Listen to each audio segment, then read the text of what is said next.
tell y'all this shit, cause this shit really been fucking with me, really been eating me up. I ain't never stood for none of my partners, bro. What happens when your closest friend, the person who helped you build an empire from nothing, is accused of stealing $70,000 and then claims you were too intoxicated to remember giving it to them? This is the controversy currently dividing the hip-hop world, involving NBA YoungBoy and his longtime friend and collaborator, BBG Baby Joe. Their story begins in the streets of Baton Rouge, Louisiana. Both came from difficult beginnings, united by a shared dream of success and escape from their environment. Baby Joe was there from the start, not just as a friend, but as a creative partner. Together, they built the BBG movement from the ground up. Their chemistry in the studio was undeniable, their energy on songs perfectly complementary. BBG became more than a label. It was a brotherhood that represented loyalty, resilience, and street unity. Despite everything, Baby Joe spoke with admiration about YoungBoy's success. He deserves it, he said in another interview. There's no hate in my heart. I love seeing him win. His words revealed a mix of pride, pain, and lingering hope, the kind that comes from watching someone you once called family live out the dream you both built together. Still, Baby Joe admitted that pride plays a big role in why he hasn't tried to reconcile. My pride is probably the biggest thing, he confessed. That's really what it is. In the streets, pride and reputation are sacred. When someone close accuses you of betrayal, it cuts deeper than money ever could. While YoungBoy continues to thrive, Baby Joe has been focused on rebuilding his career from the ground up. He recently launched his own label, Wabu Records, and has been working on new music projects titled All on Me and Open Book, of fitting names for a man determined to tell his side of the story. But without the BBG machine behind him, it's been an uphill battle. Financially, things are tougher now. Baby Joe hasn't spoken openly about his money situation, but it's clear that life after BBG hasn't been as lucrative. Still, he insists he's staying loyal and true to himself. I've never been mad at the person, just the situation, he said. One thing about me, I'm loyal. Critics have suggested that Baby Joe's public displays of support for YoungBoy might be an attempt to regain his favor. Others believe his loyalty is genuine, a reflection of the bond they once shared. The truth probably lies somewhere in between. Baby Joe says people in the industry have warned him to stop talking publicly about the situation, but for him, defending his name isn't about social media. It's about legacy. I've got kids, he said. One day, they'll grow up and people will say, that's Baby Joe's son. I want them to know their dad was solid. Today, the two former friends remain distant. They're not at war, but they're not the brothers they once were either. Baby Joe still holds out hope for reconciliation, but it's unclear whether YoungBoy feels the same. In the end, this story is about more than $70,000.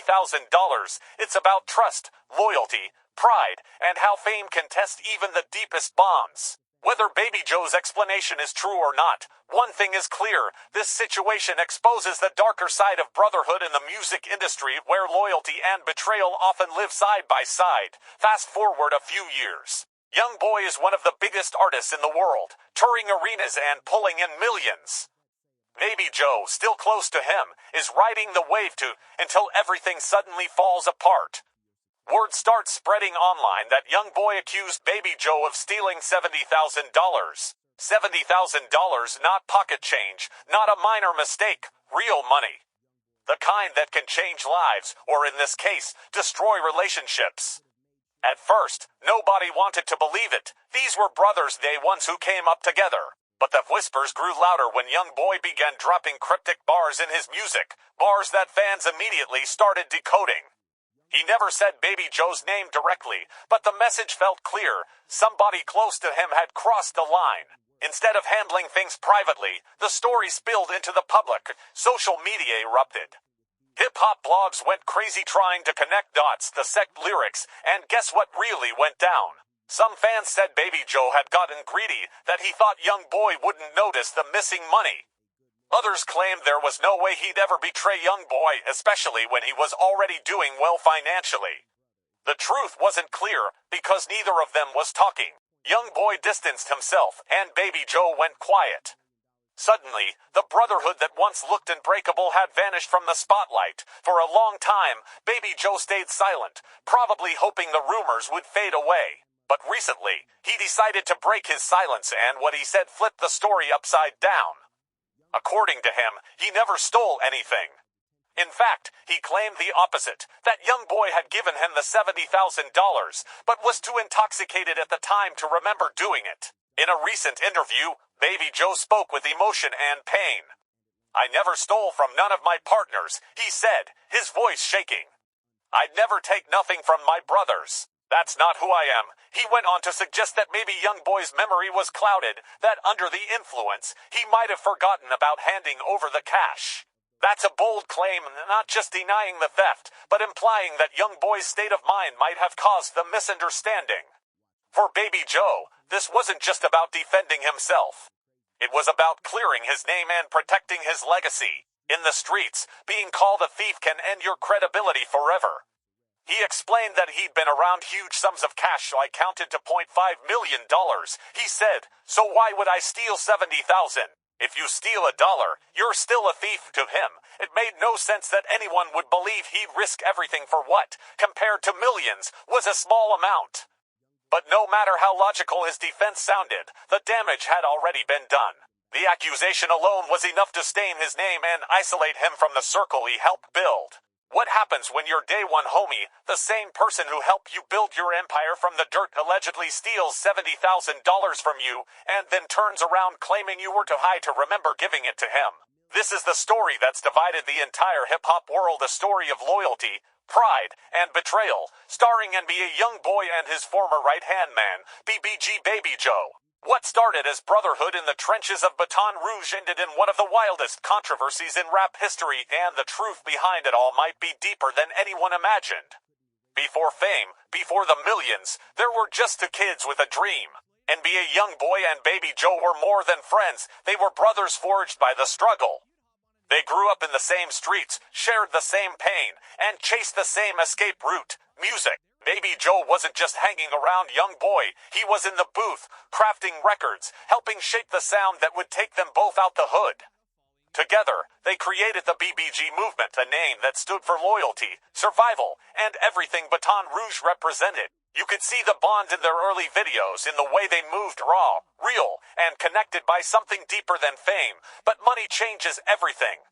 When success starts flowing, loyalty starts getting tested. And that's exactly what happened when whispers began spreading that $70,000 had gone missing, and that Baby Joe was the one who took it. The internet exploded with speculation. Fans dissected YoungBoy's lyrics, catching subtle jabs that hinted at betrayal. YoungBoy never named names, but his message was clear: somebody close had crossed the line. For Baby Joe, it was a nightmare. The same fans who once cheered his name were now calling him a thief. In hip-hop, that's a label that can end careers. Still, he stayed silent for a while, but silence can only last so long when your reputation's on fire. Eventually, Baby Joe broke down and told his side of the story, and it changed everything. According to him, he didn't steal a dime. He claimed YoungBoy gave him the money, but was too intoxicated to remember. In an emotional interview, Baby Joe said, "I never stole from none of my partners, never. That ain't me." Maybe he forgot. You know when you on them meds, sometimes you forget things. His voice cracked as he spoke, not with anger, but pain. This wasn't just about money, it was about being accused by someone he considered family. He went further, reminding people that he had handled millions before. "I counted to $0.5 million in the house," he said, "so why would I steal $70,000? If you steal $1, you still a thief, and I ain't no thief." It was raw, emotional, and desperate, the kind of honesty you could feel in your chest. But the streets don't forget, and neither does social media. While YoungBoy was selling out arenas across the country, performing in front of tens of thousands every night, stacking millions, Baby Joe was stuck in Baton Rouge, watching it all from a distance. Legal problems and probation kept him from traveling, leaving him trapped in the same city he once fought to escape. Imagine seeing your brother live your shared dream while you're stuck behind, labeled a snake by the world. That kind of pain runs deep. Yet through all of it, Baby Joe never showed hate. In fact, he still supported YoungBoy publicly. "Man, he deserves it," Joe said.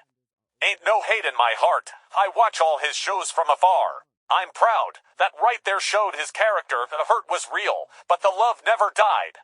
Still, you can hear the pride in his voice when he talks about reaching out. He admitted his own stubbornness, my pride. That's the biggest one, he said. It's what keeps me from calling, from making the first move, and that's something every real one can relate to.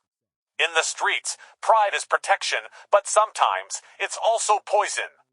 Meanwhile, YoungBoy's career kept exploding. His mass tour became one of the most successful in hip-hop, pulling massive crowds, selling merch, and proving he didn't need anyone. Fans noticed Baby Joe's absence, but the show went on. Big B, Ben 10, and others stepped up. For the BBG brand, business was booming. But for Baby Joe, it was survival mode. He's been trying to rebuild from the ground up, working on new music under his label, Wabu Records. Projects like All on Me and Open Book represent his mindset, taking responsibility, being transparent, and telling his truth. But it's not easy when the world sees you as the guy who stole from NBA YoungBoy. That's a hard shadow to step out of.